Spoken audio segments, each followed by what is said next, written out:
Healed her wound, and somehow, he healed her heart too. Fractured orbit. The environmental alarms wailed across Helios 9, the distant outpost hanging in orbit around Jupiter's largest moon. Inside the station's dimly lit engineering bay, Lyra Voss cursed under her breath as she rerouted power through secondary systems. "Hold together, you stubborn piece of junk," she muttered, her pale fingers flying across the control panel with practiced precision. Her auburn hair was pulled back in a hasty knot, revealing the thin scar that traced her left temple down to her jaw. The door to engineering hissed open, and Officer Reka poked her head in. "Director wants an update on the oxygen recyclers, Voss. Tell Director Hammond that if he wanted updates, he shouldn't have cut my maintenance budget 3 cycles in a row," Lyra snapped, not looking up from her work. "I'm keeping us breathing. That's the update." Reka sighed.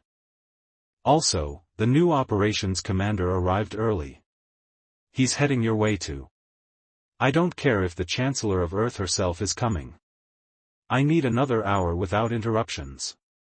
"Too late for that," a deep voice remarked from the doorway. Lyra glanced up, irritation flashing in her amber eyes as she took in the tall figure standing at the entrance. Commander Nathaniel Reed filled the doorway with his broad shoulders, his regulation uniform crisp despite what must have been a long journey from Earth. His dark skin contrasted with startlingly clear gray eyes that assessed the engineering bay, and her, with quick efficiency. "Commander Reed," Reka said with obvious relief. "Welcome to Helios 9. Lyra returned her attention to the panel. "Whoever you are, either make yourself useful or get out. I've got a station to save." Instead of taking offense, the commander stepped forward, shrugging off his jacket. "What's the situation?" "Primary oxygen recyclers are failing. Backup systems engaged but they're running hot. If I don't stabilize the power flow, we'll have bigger problems than just breathing." To her surprise, Reed moved to the adjacent console without another word and began accessing the station schematics. His fingers moved with unexpected competence across the display. "You're dumping too much power through the tertiary circuits," he said after a moment. "They weren't designed for that load." Lyra bristled. "I know exactly what I'm doing. These systems have been modified." An explosion of sparks erupted from the panel between them, cutting her off. The lights flickered ominously. "Clearly," Reed said dryly. Working in tense silence, they managed to stabilize the recyclers. As the alarms finally quieted, Lyra stepped back, wiping sweat from her brow with a grease-stained hand. "You went against standard protocols," Reed observed, though his tone held more curiosity than censure. "Standard protocols don't work at Jupiter's distance. The radiation affects systems differently here." Lyra began gathering her tools. "Welcome to the Outer Rim, Commander. Things don't function like they teach you at the Academy." "I've spent 5 years on Saturn's rings," he countered. "I'm familiar with deep space adaptations." Lyra paused, reassessing him briefly. "Then you should know better than to interrupt an engineer during emergency procedures. And you should know better than to run triple capacity through circuits without proper cooling." He stepped closer, lowering his voice. "I'm here to help, Engineer Voss, not to make your job harder." Something in his direct gaze made Lyra uncomfortable. Most people at Helios 9 had learned to avoid direct confrontation with her, or direct conversation altogether. Her reputation as the brilliant but impossible chief engineer preceded her. "I don't need help," she said flatly, then pushed past him toward the door. Reed's voice followed her. "Director Hammond's briefing says otherwise." Lyra paused at the threshold, her back stiffening. "Hammond doesn't know the first thing about keeping this station running." She turned, meeting his eyes. "I've been here 6 years. I've saved Helios 9 more times than anyone's bothered to count. So unless you plan to physically remove me from my post, Commander Reed, stay out of my way." The next 3 days established a pattern. Reed would appear wherever Lyra was working, observe silently, occasionally offer a suggestion that she would ignore, then leave without pressing the issue. It was maddening. On the fourth day, she found him in her private workshop, examining a prototype she'd been developing. "That's restricted," she snapped, snatching the device from his hands. Reed crossed his arms. "I have clearance. Not for my personal projects. It's using station resources. That makes it station property." Lyra's jaw tightened. "It's a more efficient pressure regulator for the airlocks. Something we desperately need but HQ won't approve funding for." She set the prototype down. "Why are you really here, Commander? To evaluate me for dismissal?" Reed's expression softened slightly. "I'm here because Helios 9 is important. Its position makes it strategically valuable for the entire Jupiter system."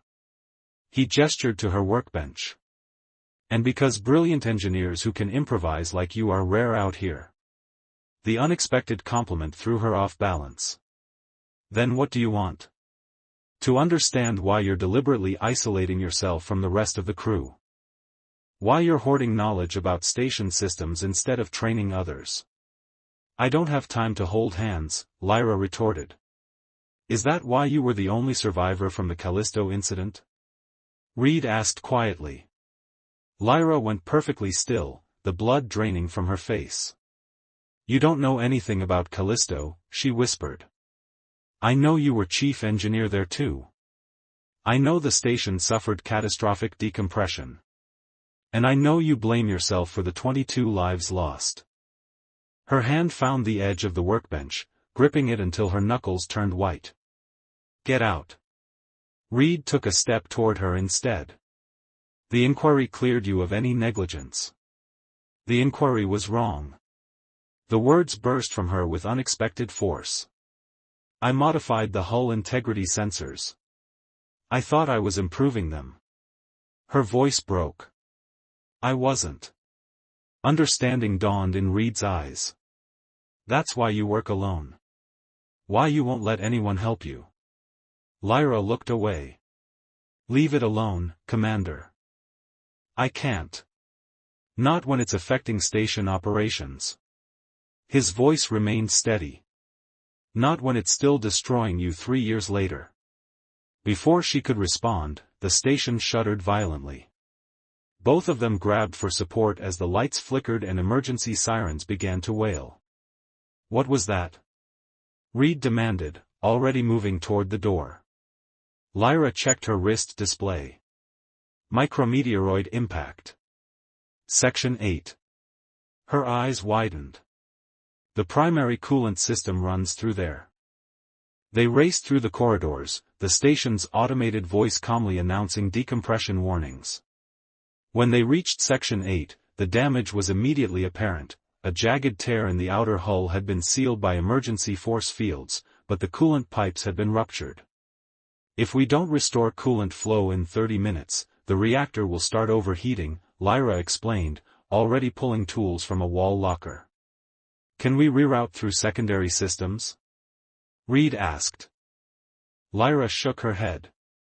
"Not enough capacity. We need to repair the primary line." She pulled on a protective suit and began working on the damaged section, aware of Reed doing the same beside her. The task required them to reach into the space between the inner and outer hulls, where jagged metal and exposed wiring created hazardous conditions. "Almost there," Lyra muttered, straining to reach a critical junction. The metal edge of the tear sliced through her protective glove, cutting deeply into her forearm. She gasped, instinctively pulling back. "Voss."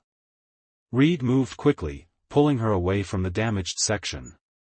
Blood seeped through the torn material of her suit. "I'm fine," she insisted. "We need to finish the repair." "You're bleeding out," he countered, already applying pressure to the wound. "I can finish. Tell me what to do." Pain and blood loss made her dizzy, but Lyra forced herself to focus, guiding Reed through the complex repair procedure. Despite her initial doubts, he followed her instructions precisely, his hands steady and capable. As the coolant system came back online, Lyra's vision began to blur. She felt Reed lifting her, carrying her toward medical. "Always have to do everything yourself," he murmured, his voice a distant rumble against her ear. "No one else I can trust," she whispered. "You trusted me just now," he pointed out.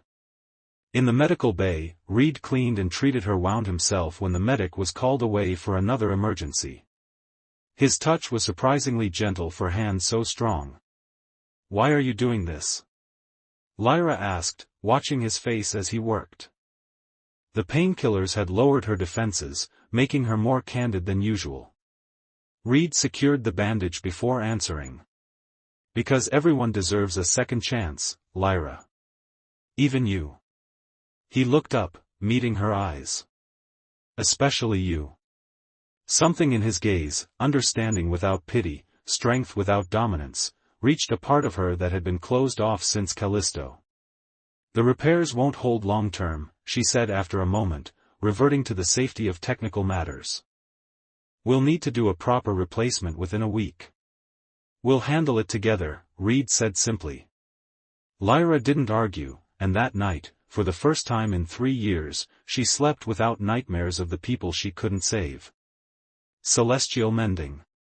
3 weeks after the coolant system incident, Helios 9 operated with an efficiency it hadn't seen in years.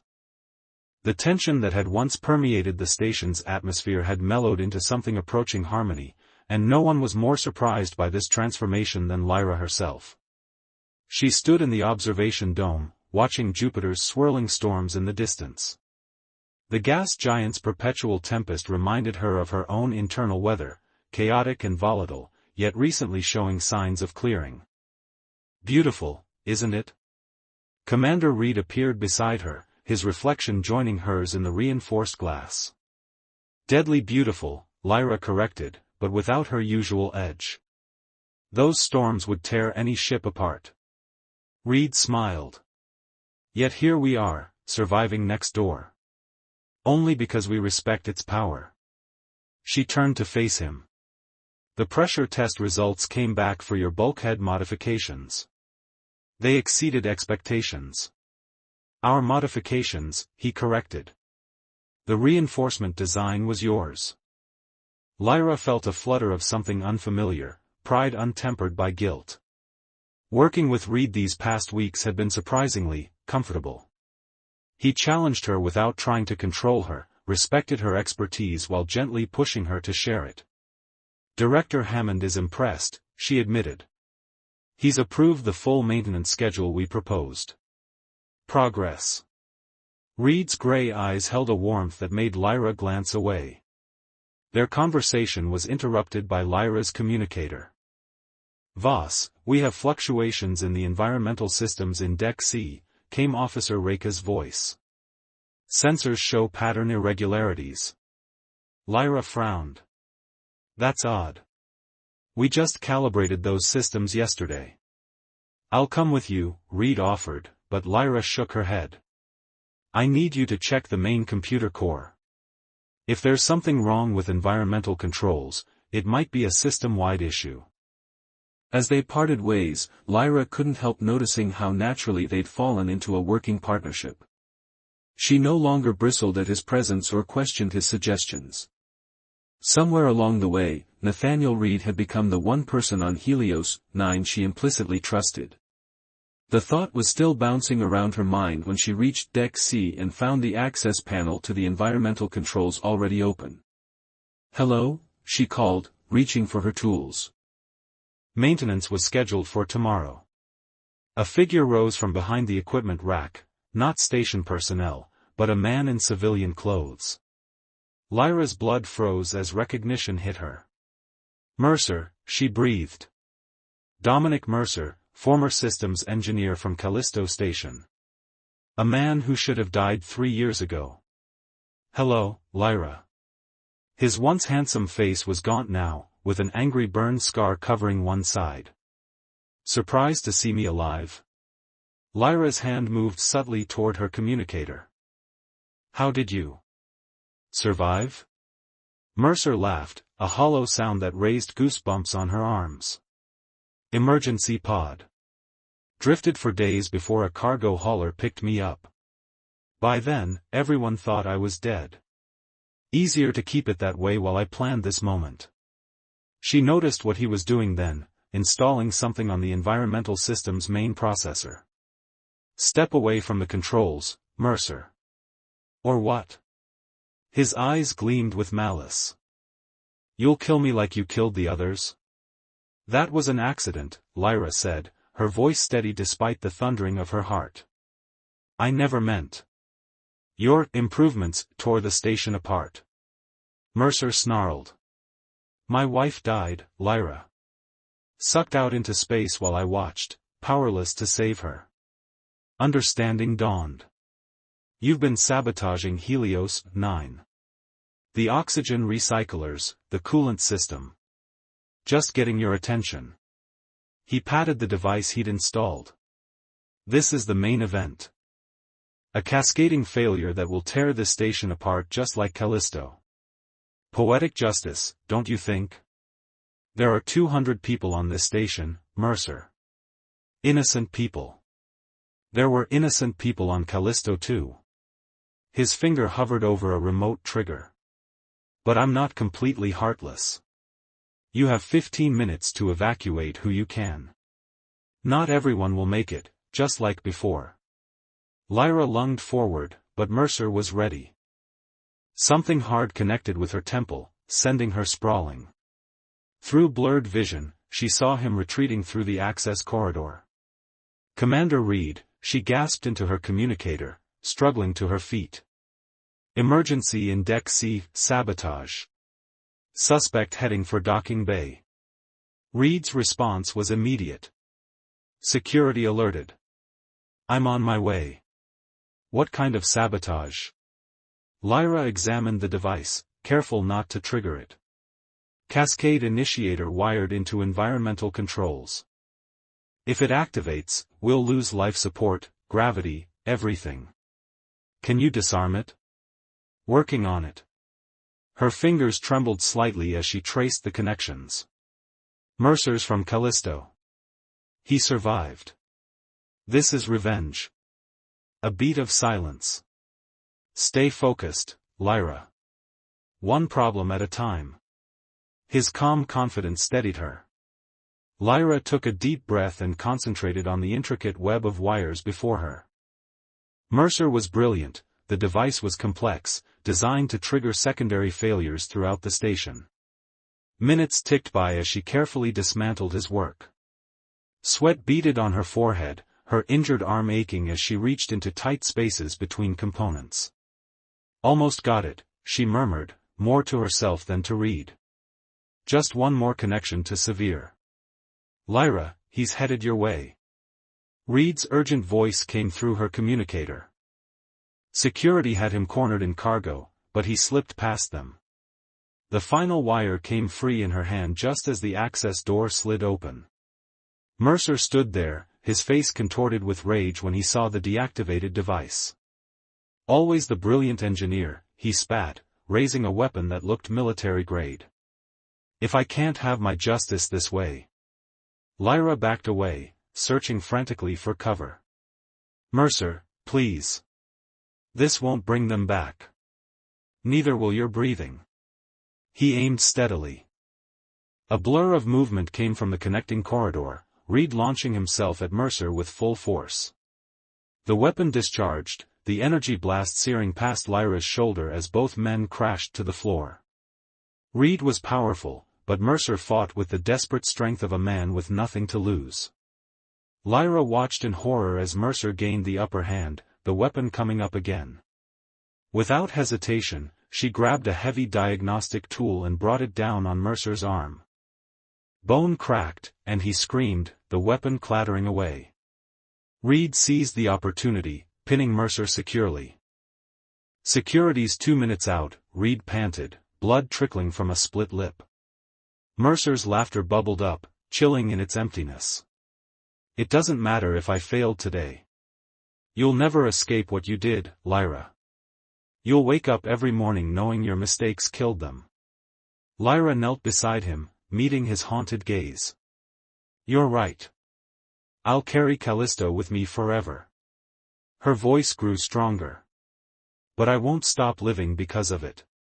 I won't stop helping people. How noble, Mercer sneered. Not noble. Necessary. She stood as security officers flooded the corridor. For everyone on Callisto. For your wife. They deserved better than to have their memory used for more destruction. As security took Mercer away, Reed gently touched Lyra's arm. Are you all right? The concern in his eyes nearly undid her. 3 weeks ago, she would have brushed him off, retreated behind her walls. Now, she found herself leaning against him, accepting his strength. No, she admitted. But I will be. 2 days later, Lyra stood before the assembled crew in the station's main hall. Director Hammond had insisted she address them after the incident, much to her discomfort. Most of you know me as the difficult engineer who keeps to herself, she began awkwardly. That was intentional. After what happened on Callisto Station, I didn't trust myself to work with others. I believed isolation was safer. Her eyes found Reed in the crowd, and something in his steady gaze gave her courage. I was wrong. When Mercer attacked us, it wasn't my solitary brilliance that saved Helios 9. It was cooperation. She swallowed hard. Commander Reed taught me that shared knowledge makes us stronger, not vulnerable. A smattering of applause followed her short speech. As the crowd dispersed, Reed approached her. That couldn't have been easy, he said. Easier than watching you nearly get shot trying to save me, she replied wryly. Partnership means having each other's backs. His hand found hers briefly. You did the same for me. That evening, they sat together in the observation dome, watching as the station's orbit carried them into Jupiter's massive shadow. The sudden darkness made the stars brilliantly visible, countless points of light against the void. I've requested permanent assignment to Helios 9, Reed said quietly. Lyra turned to him, surprised. I thought this was just a temporary post for you. It was. His eyes held hers. Plans change. People change. Because of duty? She asked, needing to know. Reed shook his head, reaching out to trace the scar along her temple with gentle fingers. Because some connections are worth exploring further. Lyra didn't pull away from his touch. Instead, she leaned into it slightly, allowing herself to feel the warmth of human connection that had been absent from her life for so long. I'm still not easy to work with, she warned, but a smile threatened at the corners of her mouth. I've noticed, he replied dryly. But nothing worthwhile ever comes easy. As Jupiter's storms continued their eternal dance in the distance, Lyra felt something shift within her, the grinding edges of her broken pieces beginning to align in new ways. The guilt and pain hadn't vanished, but alongside them grew something else, possibility. Nathaniel Reed had arrived at Helios 9 and seen past her defenses to the wounded soul beneath.